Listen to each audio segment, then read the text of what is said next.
Hello दोस्तों, and study YouTube channel में आपका बहुत बहुत स्वागत है।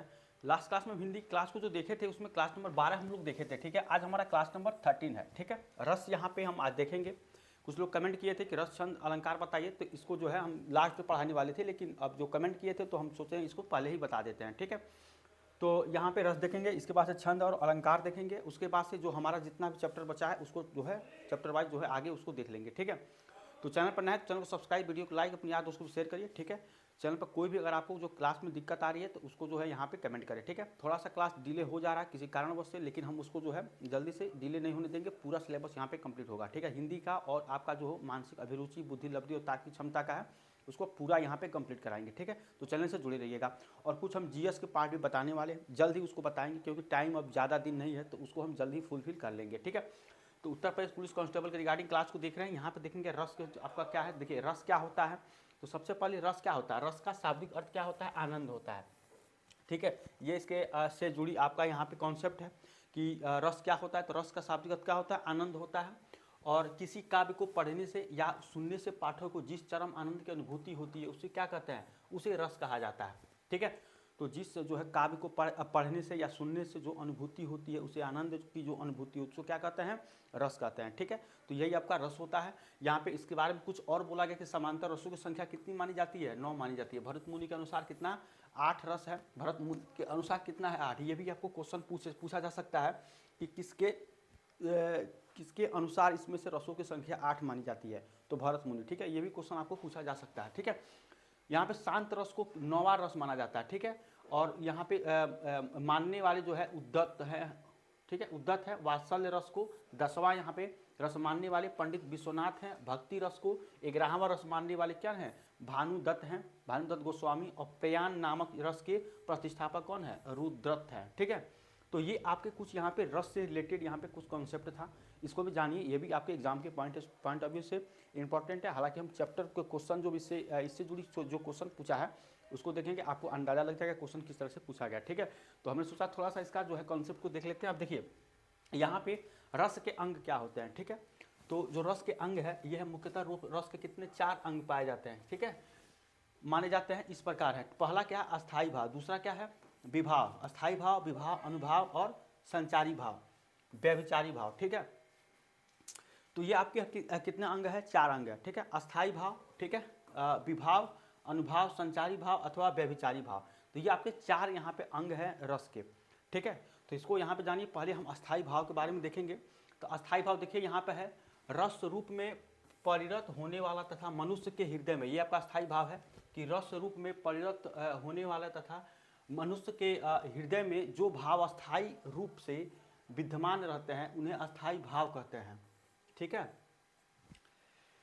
तो यहाँ पे जो भी आपको कहा गया है कि यहाँ पे रस रूप में परिणत होने वाले जो आपका मनुष्य के हृदय में अस्थाई भाव जो है अस्थाई रूप से विद्यमान उसे क्या कहते हैं, अस्थाई भाव कहते हैं। ठीक है, अब देखिए यहाँ पे अलग अलग जो भी आपका रस है, ये रस का स्थायी भाव क्या होता है इसको यहाँ पे जानेंगे। देखिए सबसे पहले यहाँ पे रस है, अब इसका देखिए श्रृंगार रस है। श्रृंगार रस जो आपका है इसका क्या होगा, यहाँ पे रति होगा। ठीक है, हास्य रस का आपका हास होगा, ये अस्थाई भाव की बात कर रहे हैं। ठीक है, करुण का शोक होगा, रौद्र का क्रोध होगा, वीर का उत्साह होगा, इसका स्थायी भाव। क्योंकि ये भी पूछा जा सकता है कि वीर का स्थायी भाव क्या होता है। ठीक है, तो वीर का स्थायी भाव यहाँ पे क्या हो जाएगा, ये आपका उत्साह हो जाएगा। भयानक का भय हो जाएगा, विभत्स का क्या हो जाएगा, जुगुप्सा, घृणा, इसका विस्मय हो जाएगा। अद्भुत का और शांत का निर्वेद हो जाएगा। तो ये भी यहाँ से क्वेश्चन आपको पूछा जाता है। ठीक है, तो उम्मीद करते हैं कि यहाँ से भी आपको जो है पूरा यहाँ पे दिखाई दे रहा होगा। इसके बाद भी कोई भी यहाँ पे दिक्कत है तो इसके लिए कमेंट करें। ठीक है, जल्दी आपका जो सिलेबस है हम कंप्लीट करा देंगे। ये आपका जो रस और अस्थाई भाव यहाँ पे है। ठीक है, अब देखते हैं यहाँ पे ये था। इसके बाद देखिए विभाव, वहाँ पे अस्थाई भाव देख लिया, अब विभाव देखेंगे।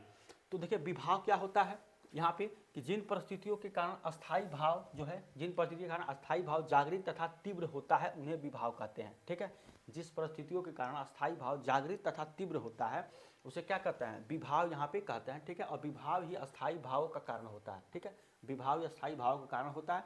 विभाव के निम्न 2 भेद होते हैं, पहला आलम्बन विभाव, दूसरा उद्दीपन विभाव। ठीक है, आलम्बन विभाव और उद्दीपन विभाव। पहला है आलम्बन विभाव, ये क्या होता है कि जिन व्यक्तियों या वस्तुओं के कारण कोई अस्थाई भाव जागृत होता है, ठीक है, उसे क्या कहते हैं, आलम्बन विभाव कहते हैं। जैसे नायक और नायिका। ठीक है, तो जिसके कारण, जिन व्यक्तियों के कारण यहाँ पे क्या होता है, वस्तुओं के कारण कोई अस्थाई भाव जागृत होता है उसे आलंबन विभाव यहाँ पे कहते हैं। ठीक है, जैसे नायक और नायिका, तो ये आपका यहाँ पे क्वेश्चन हो जाए, मतलब ये आपका था इसका कॉन्सेप्ट आलंबन का। अब देखिए यहाँ पे उद्दीपन होगा इसका दूसरा, पहले हम देखे हैं अस्थाई भाव के पास विभाव, विभाव में आपका आलंबन, अब ये आपका उद्दीपन है। ठीक है, ये कॉन्सेप्ट है, यहाँ से क्वेश्चन पूछा जाता है, इसलिए हम सोचे इसको बता दें। उद्दीपन विभाव है जिस वस्तु या परिस्थितियों को देखकर अस्थाई भाव को जागृत अथवा तीव्र करने वाली चेष्टाओं को ही उद्दीपन विभाव कहते हैं। ठीक है, जैसे चांदनी, कोकिल, एकांक स्थल की शारीरिक चेष्टाएं। ठीक है, उसके बाद से तीसरा है आपका अनुभाव, जैसे आलंबन की उन चेष्टाओं को जो आश्रय के मन में अस्थाई भाव का अनुभव करती है उसे क्या कहते हैं, अनुभाव यहाँ पे कहते हैं। ठीक है, यहाँ भाव के कारण और अनुभाव कार्य यहाँ पे कहलाता है। ठीक है, तो ये कॉन्सेप्ट था, इसको एक बार जो स्क्रीनशॉट लेकर रख लीजिएगा, चाहे जैसे भी देख लीजिएगा। यहाँ से क्वेश्चन मैंने देखा है ज़्यादातर यहाँ पे पूछा जाता है, अगर रेयर क्वेश्चन में पूछना हो तो यहाँ से पूछ देते हैं। ठीक है, तो इस कॉन्सेप्ट को देखे थे, ये आपका उद्दीपन हो जाएगा, उसके बाद से अनुभाव हो जाएगा तीसरा। पहले हमने क्या देखा यहाँ पे, अस्थाई भाव। ठीक है, उसके बाद से विभाव देखे हैं, उसके बाद से अनुभाव देखे हैं, फिर यहाँ पे संचारी भाव देखेंगे। ठीक है, तो यहाँ पे देखिए संचारी भाव क्या होता है कि आश्रय के मन में अस्थाई भाव उत्पन्न होने वाले अस्थिर मनोविकार को ही क्या कहते हैं, यहाँ पे संचारी भाव कहते हैं। ठीक है, तो ये आपका संचारी अथवा व्यभिचारी भाव यहाँ पे कहते हैं। ठीक है, कि आश्रय के मन में अस्थाई भाव उत्पन्न होने वाले अस्थिर मनोविकारों को क्या कहते हैं, संचारी या व्यभिचार भाव यहाँ पे कहा जाता है। तो ये आपका यहाँ पे कॉन्सेप्ट था आपका संचारी भाव। ठीक है, अब भावों की संख्या कितनी होती है, 13 होती है।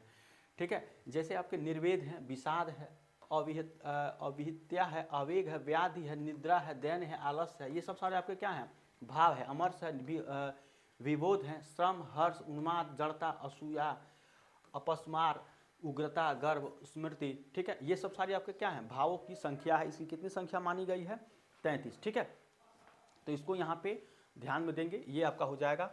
ठीक है, अब देखिए यहाँ पे जो अगला है आपका, अगला देखेंगे यहाँ पे कि श्रृंगार रस। ठीक है, श्रृंगार रस क्या होता है, श्रृंगार रस यहाँ पे है जब किसी काव्य में नायक नायिका के प्रेम, मिलन, बिछोड़ने आदि जैसी क्रियाओं का वर्णन होता है तो उसे क्या वहाँ पे क्या होता है, श्रृंगार रस। ठीक है, तथा श्रृंगार रस को रसराज की उपाधि प्रदान की गई है।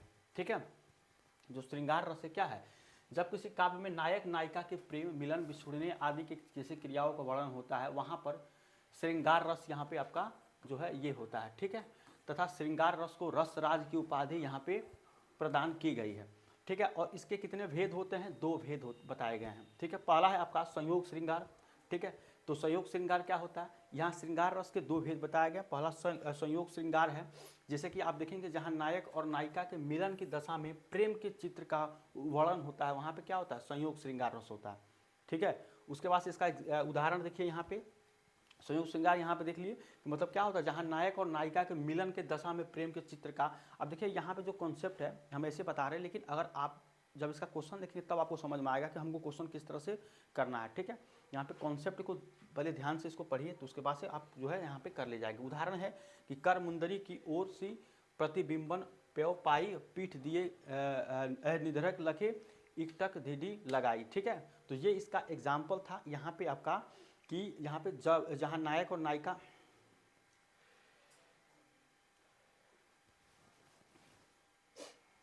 ठीक है। अब देखिए यहाँ पे ये दूसरा आपका है वियोग श्रृंगार। ठीक है, वियोग श्रृंगार यहाँ पे होगा, इसको वियोग श्रृंगार क्या बोलते हैं, विप्रलभ श्रृंगार भी इसको बोला जाता है। ठीक है, ये दूसरा हो जाएगा विप्रलभ श्रृंगार, जहाँ नायक नायिका के विरह वियोग की व्याख्या होती है वहाँ पे क्या होती है, वियोग श्रृंगार। ठीक है, वियोग करते हैं उसके वियोग की व्याख्या की जाती है। उदाहरण है यहाँ पे हौ ही बोरी बिरह बस कब कैबोरो बस गाँव, कहाँ जानिए कहत है सीसही सीत कर नाव। ठीक है, तो ये इसका एग्जाम्पल था वियोग श्रृंगार का। ठीक है, जहाँ पे क्या होता है, नायक नायिका के विरह वियोग के व्याख्या होती है वहाँ पे क्या होता है, वियोग श्रृंगार। अब देखिए हास्य रस, मतलब जहाँ से हंसी जैसे आपके जो भी बात वहाँ हो वहाँ पे आपका हास्य रस, जैसे जब किसी काव्य को पढ़कर या किसी व्यक्ति की अनोखी विचित्र वेशभूषा, रूप, भाव आदि को देखकर अथवा सुनकर हास्य भाव जागृत होता है वहाँ पे क्या होता है, हास्य रस होता है। ठीक है, तो यहाँ पे ये आपके हास्य रस था। ये यहाँ पे आपका कि जो भी आपको क्या होता है, जब भी किसी व्यक्ति को यहाँ पे उसके विचित्र भाव को, वेशभूषा को, रूप को, हाव भाव को देखकर जो भी आपके मन में जो हास्य भाव जागृत होता है उसे क्या कहते हैं, हास्य रस यहाँ पे कहा जाता है। ठीक है, तो ये आपका हास्य रस से जुड़े था। अब देखिए अगला है, इसका उदाहरण आपको पता है कि मातहि पितहि उरनी भये निके गुरु ऋण रहा सोच वर्ण जिके, ठीक है। तो ये इसका एग्जाम्पल था। अब देखिए करुण रस यहाँ पे देखेंगे,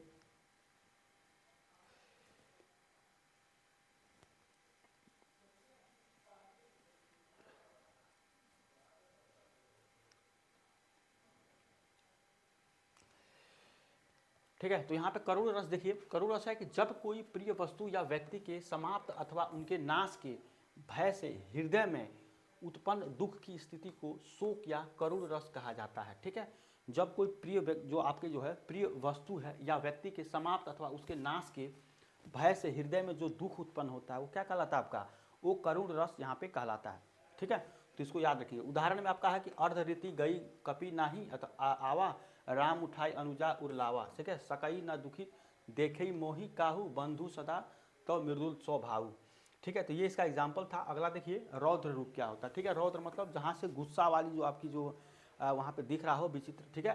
तो ये आपका हो जाएगा जब किसी काव्य में किसी व्यक्ति के क्रोध अथवा का वर्णन होता है, ठीक है, तो वहाँ पर रौद्र रस होता है, ठीक है। जहाँ पे क्रोध है, गुस्सा है, उस काल मारे क्रोध के तनु उसका कांपने लगा, ठीक है, मानो हवा के वेग से सोता हुआ सागर जगा, ठीक है।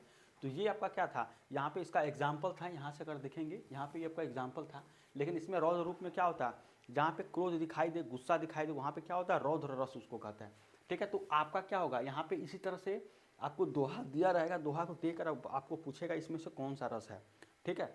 जब क्वेश्चन करेंगे तो आपको समझ में आ जाएगा। इसके बाद पे वीर रस है। अब वीर रस का मतलब क्या होता है, जहाँ पे वीरता वाली बात कही गई है, ठीक है।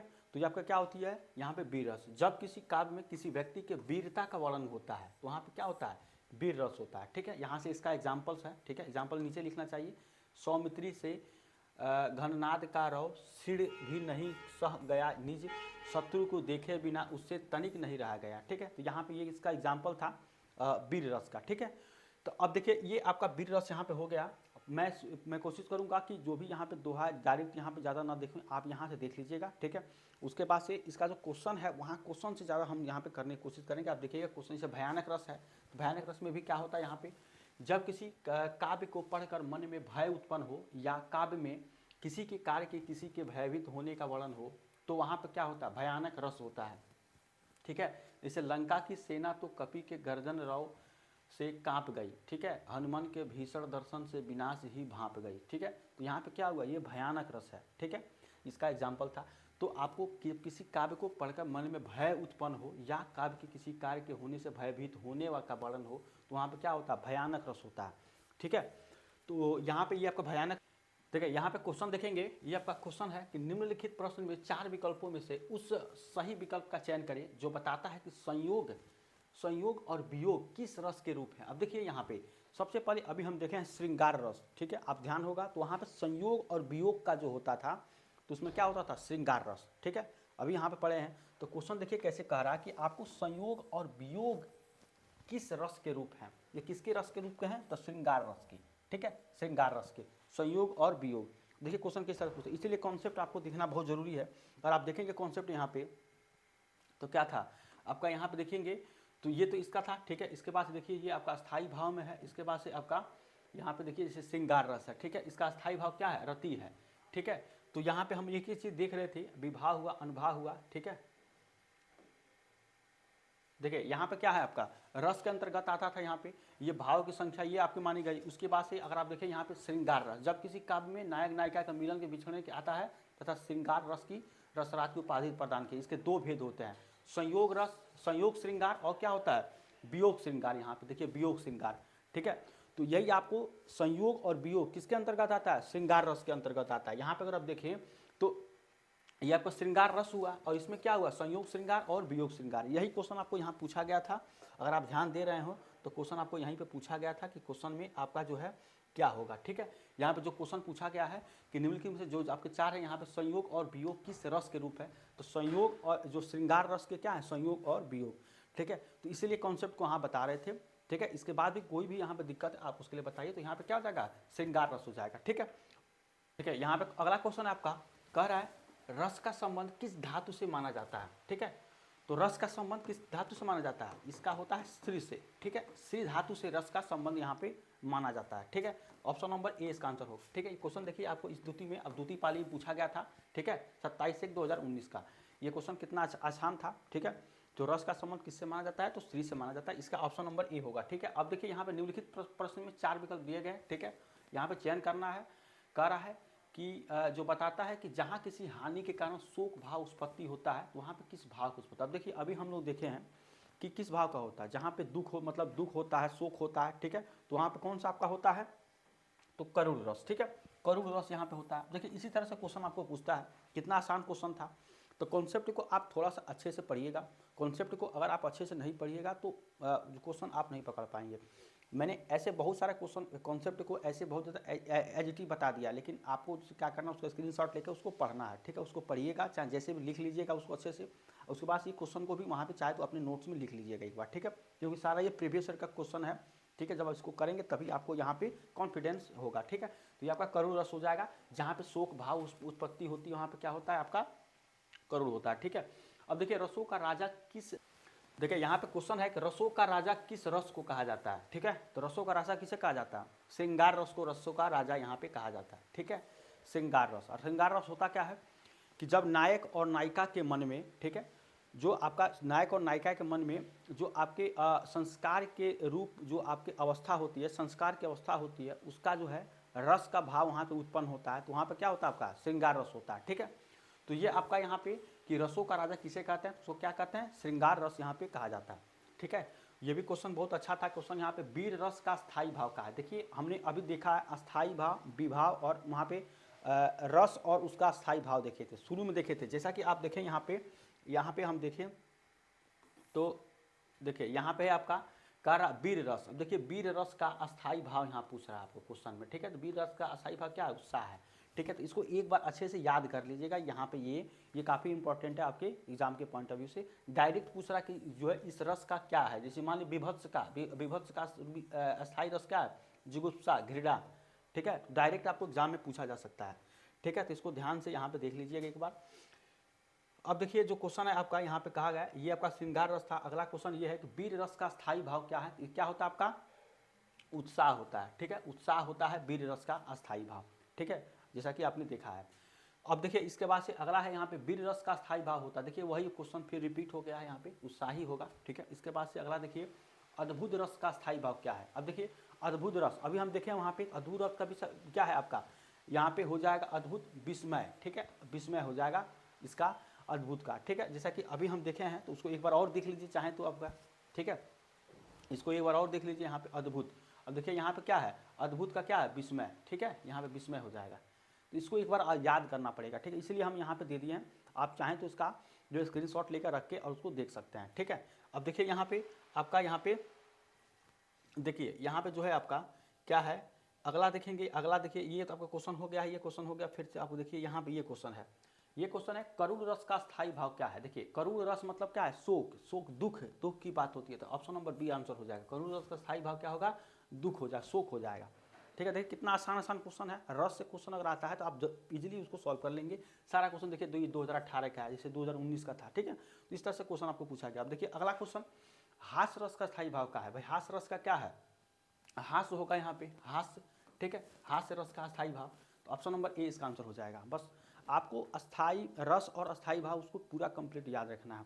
और जितना कॉन्सेप्ट यहाँ बताए हैं आपको, शुरू में हो सकता है कि थोड़ा सा जो ये लगे कि भाई ऐसे जो है केवल बताता, मतलब ऐसे ही जो मतलब डायरेक्ट यहाँ बताते जा रहे हैं, लेकिन आपको क्या करना है, उसको स्क्रीनशॉट लेकर पढ़ना है, ठीक है। पढ़ना है, उसके बाद से उस क्वेश्चन को सॉल्व करेंगे, आपका सॉल्व हो जाएगा। अब देखिए अगला है कि चमक उठी सन 57 में जो तलवार पुरानी थी, रस भेद में बताइए, ठीक है। तो ये क्या है? वीर रस की बात कर रहा है, ठीक है। खूब लड़ी मर्दानी वो तो झांसी वाली रानी थी, ठीक है। तो वहाँ से ये पूछा गया, तो वीर रस की वीरता वाली जो हमारी जो झांसी की रानी थी, उनकी यहाँ से ये आप इसके बारे में बोला गया, तो वो वीर रस की उसमें आपका आ जाएगा, ठीक है। चमक उठी सन 57 में वो तलवार पुरानी थी, खूब लड़ी मर्दानी वो तो झांसी वाली रानी थी। ये आपने सुना होगा, ठीक है, पढ़ा भी होगा। तो ये आपका वीर रस के अंतर्गत आता है। ऑप्शन नंबर बी इसका आंसर हो जाएगा, ठीक है। अब देखिए साहित्य में रस का क्या अर्थ है? ठीक, अगला क्वेश्चन है कि साहित्य में रस का क्या अर्थ है? ठीक है, साहित्य में रस का क्या अर्थ है? तो यहाँ पे देखिए साहित्य में रस में क्या है, साहित्य से मिलने वाली जो आनंद भूति, ठीक है, रस का क्या है, साहित्य में मिलने वाली रस आनंद भूति, मतलब जो हमें आनंद की प्राप्ति होती है वो क्या होती है आपकी, जब किसी काव्य को पढ़ के या सुन के या देख कर, ठीक है, जो हमारी क्या होती है वहाँ पे आनंद की जो वहाँ पे अनुभूति होती है वो क्या कहलाता है आपका, रस कहलाता है। उसको पहले ही देखे हैं, ठीक है। तो इसलिए कह रहा है कि कॉन्सेप्ट जो हमारा है उस कॉन्सेप्ट को अच्छे से देखेंगे तो आपको वहाँ पे सारी क्वेश्चन के आंसर तुरंत में तुरंत मिल जाएगा, ठीक है। हमने बहुत शुरू में देखे होंगे थोड़ा सा ऐसे स्लोली टाइप के बता रहे थे, लेकिन हम इसलिए बता रहे थे कि अभी क्वेश्चन करेंगे तब आपको समझ में आएगा। अभी आप जितना क्वेश्चन देखिए इसे इजीली आप सॉल्व कर ले जाएंगे, ठीक है। तो ये हमारा यहाँ तक क्वेश्चन था, ये क्वेश्चन यहाँ तक था, ठीक है। जितना भी क्वेश्चन पूछा गया था रस से इसको हम पूरा यहाँ पे देख चुके हैं, ठीक है, विद कॉन्सेप्ट के साथ में। इसके बाद भी कोई भी डाउट है उसके लिए कमेंट करिएगा, ठीक है। और इसके बाद से हम रस के बाद छंद देखेंगे, उसके बाद से अलंकार देखेंगे, ठीक है। तो हम कोशिश कर रहे हैं पूरा यहाँ पे कंप्लीट कर देंगे, ठीक है। जो डिले हो रहा है उसको भी हम कवर कर लेंगे। थोड़ा सा हम आपसे टाइम चाहते हैं, मतलब टाइम भी तो है नहीं लेकिन थोड़ा सा टाइम चाहते हैं, ठीक है। तो मिलते हैं नेक्स्ट क्लास में, तब तक थैंक यू सो मच।